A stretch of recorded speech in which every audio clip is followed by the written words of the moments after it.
really honored that you accepted our invitation to participate in this conversation.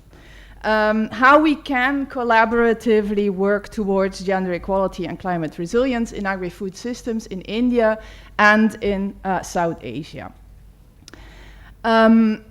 I think the keynote address and the introduction by Purnima really highlighted the relevance. We are looking at quite dramatic hazards and consequences of climate change for food production, for food security in South Asia. The Food and Nutrition Policy Department in the CGIAR is part of the Systems Transformation Science Group. As many of you know, the CGIAR has been moving through a process of transformation that has included both some structural changes in how we operate and work together with our with sister centers across the CG, and also some changes in how we do our research. With 33 research initiatives, I think we signal a real commitment to tackling a wide variety of challenges that face food, land, and water systems, and indeed transformations for social systems, because that's what affects outcomes for human beings. And that we're doing so in partnership both across the CGIAR, but also with a large number of partners around the world. So it's a real privilege for me to be in a leadership position with the Systems Transformation Science Group. For us, the HER+ initiative, which is one of 12 research initiatives in the Systems Transformation Science Group, signals the deepest commitment within a science group of the CGIAR that is really focused on social transformations and social and economic transformations. Two issues of gender inequality. Working together with the CGIAR's gender platform, which cuts across the different science groups, I think we're really bringing the power of creating a system level across CGIAR transformation to how we think about issues of gender and equality in the context of the big challenges that we aim to support.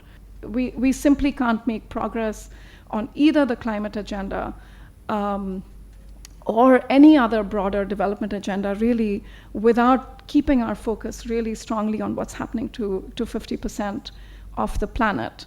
I'm always reminded Nick Kristof's book about women holding up half the sky. You know, if you haven't read it, I urge you to read it, because it's just such a stark reminder of why women and investments in women are so incredibly important. This half the planet is literally holding up half the sky.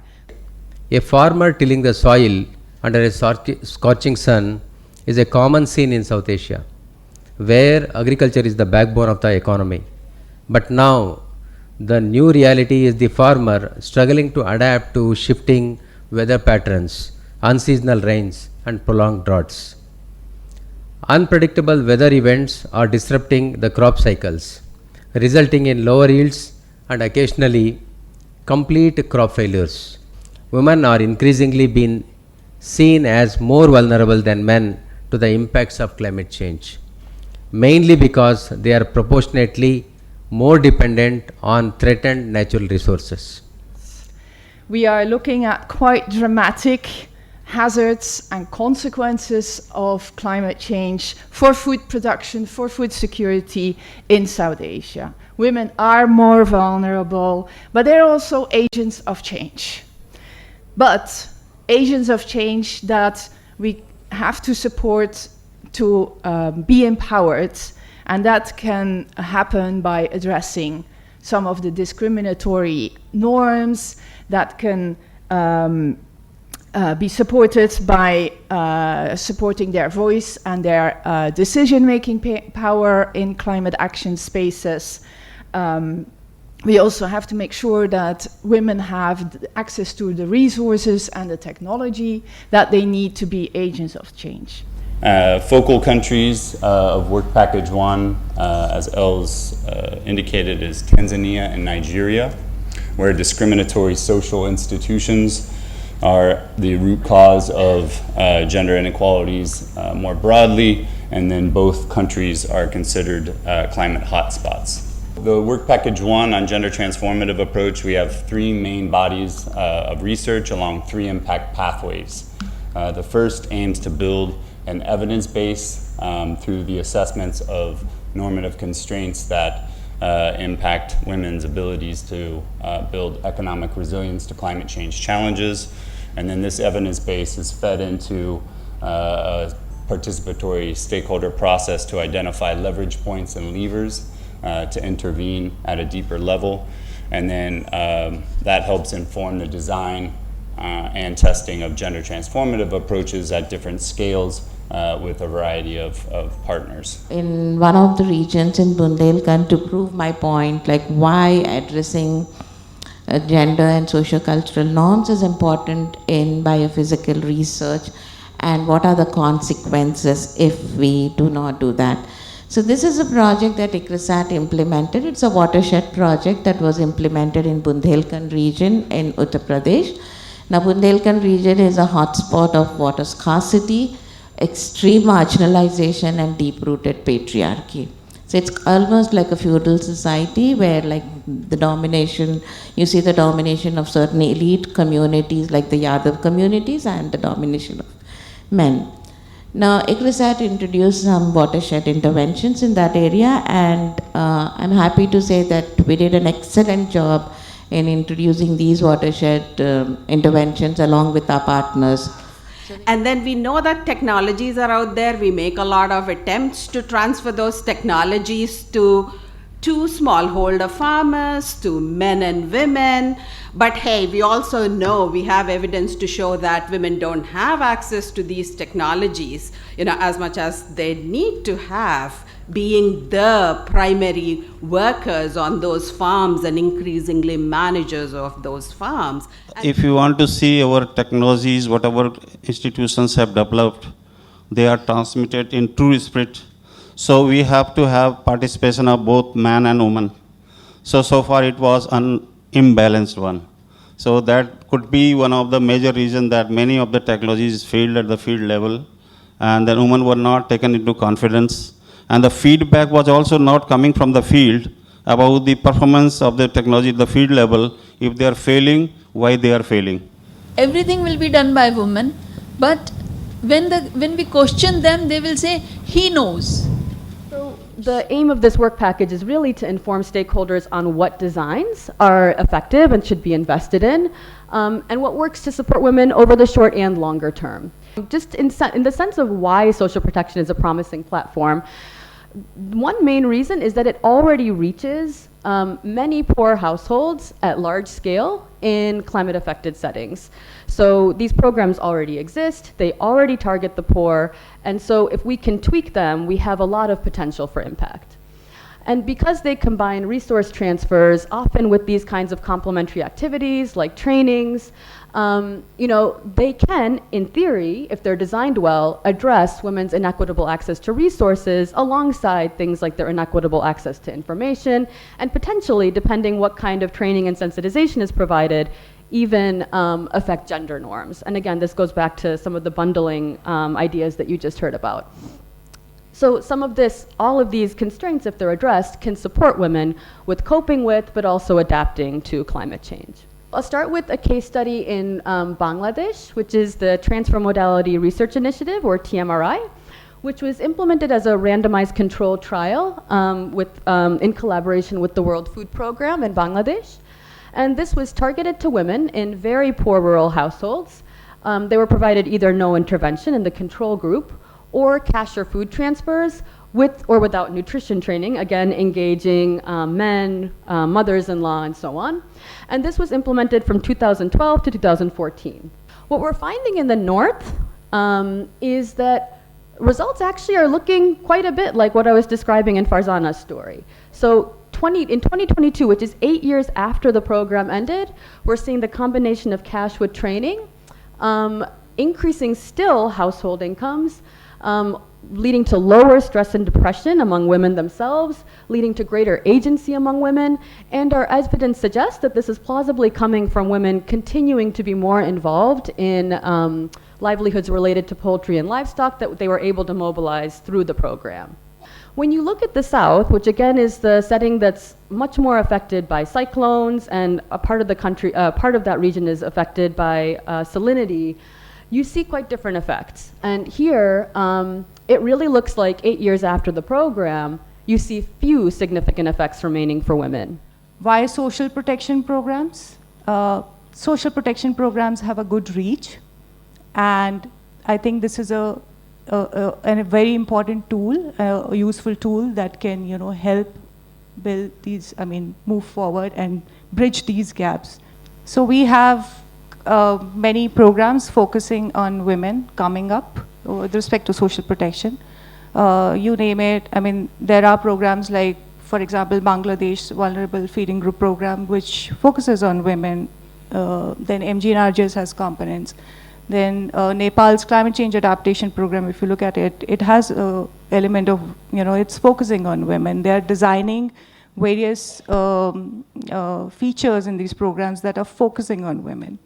But we also need to look at the behavior side, the social normative norms that are there. How are they using this money? What are they using for it? These are the aspects. I think behavioral changes is something that we need to look at. In engaging community, climate change impacts do not affect everyone equally. And talking about gender, so these are also not gender neutral. There are existing vulnerabilities of different sects of the community, and which is why they are affected differently. And the first is testing with our partners innovations and strategies that can stimulate women's voice and agency in climate-related and community-level agri-food system governance. Then we move to analyzing with partners how public and private sector policies, and these include laws and rules and procedures, how they can support women's resilience to climate change. If you talk about social, so Pradhan has been the pioneer in SHG, one of the pioneer of the SHG promotion, and which we know that how the women collectives have come into place as at the cutting edge of any development, intervention, implementation program of the government under the NRLM program itself. And and within these three pivots, women empowerment and gender equality is a core which we intersect at each of this level. So what are some of the key reasons for adaptive and resilient capacities to respond to climate change? How gendered are they? Women's access or lack of access to land, which perhaps we haven't talked about enough. The second is, yes, social norms, and I have a bit of a take on that. And the third is what I call a policy bias, which goes back to the kind of economic models that economists have been promoting. So how does landlessness or lack of land affect women particularly? Because it affects, of course, agri-food systems. And here I make a distinction between women as consumers and women as producers. Now, as producers, we know that women are directly affected if you have a piece of land compared to being totally landless. You can, whether you keep turkey or poultry or you grow vegetables, it provides you a social cushion. But it also has indirect effects because we know that access to land affects your access to credit, your access to inputs, your access to technological information, access to markets, and whether or not you're considered a farmer at all. Of course, I think there are also probably problems institutionally with land registry that affect both genders. With the communities we're working with in Odisha, men also report having issues with actually land access because it's in the name of, say, their great-grandfather or grandfather. The women are working, but they are not there, neither in the policy nor in the supply chain. So therefore, we need to think a lot as a strategy that how do we visibilize them. The rest of the 50% is produced by a segment called, a very, very evolving segment in the tea sector, which is called a small tea growers. So even in the plantation sector, we know that 80% of the work, which is the plucking, is done by women. In the small tea growers, we don't know where women are. We really look for good practices which are standardized by you by investing a lot of time and resources over a period of time. But more specifically, I would like to bring in the experience from the Western Indian state where I work, where we're working in the context of droughts, and we're working in the context where a large number of farmer suicides happen. Our work is obviously to ensure recognition, voice, entitlements for women as farmers. So we are working with a lot of categories that we discussed since this morning. Migrant workers, so these are in sugarcane harvesting, where a large part of the year is in migration. But when I say that we are working on questions of recognition, voice, access to entitlements, I'm not obviously going to repeat all the discussions that happened since morning in terms of land, forests, access to credit, access to markets.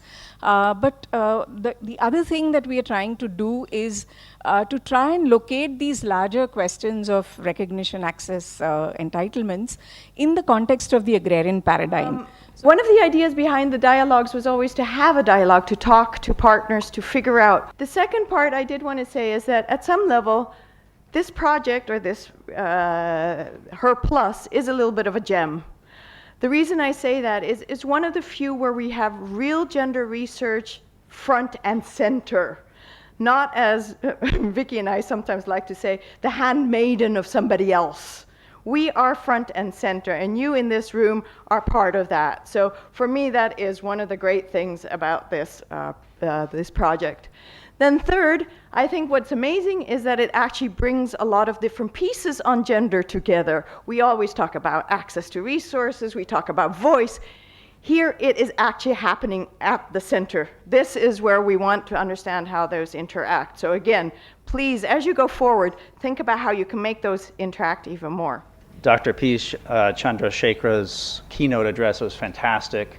He documented for us really the effects of climate shocks on women's livelihoods, health, their autonomy, and even gender-based violence. And then gave us many, many great examples of solutions. A couple that stuck out were training young women in terms of financial literacy and conservation agriculture, and the nice example of women-led agri-startups. So that was wonderful. From the work package presentations and the fireside chats, we were reminded that what gets measured, is what gets improved.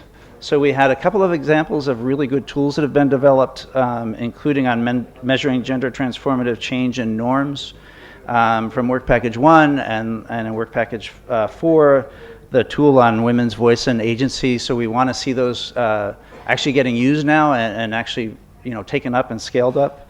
And that was acknowledged by Padma Ravula from ICRISAT. We saw the strength in getting women farmers in front of scientists.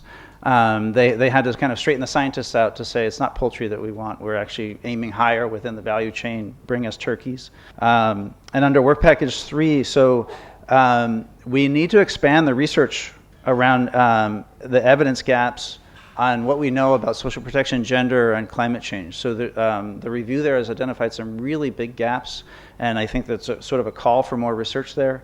So there's a lot that can be done there, and we need more research around that. And then also testing and how to scale those approaches that are effective, as was shown by the examples that Shalini mentioned from TMRI in Bangladesh and from Angel.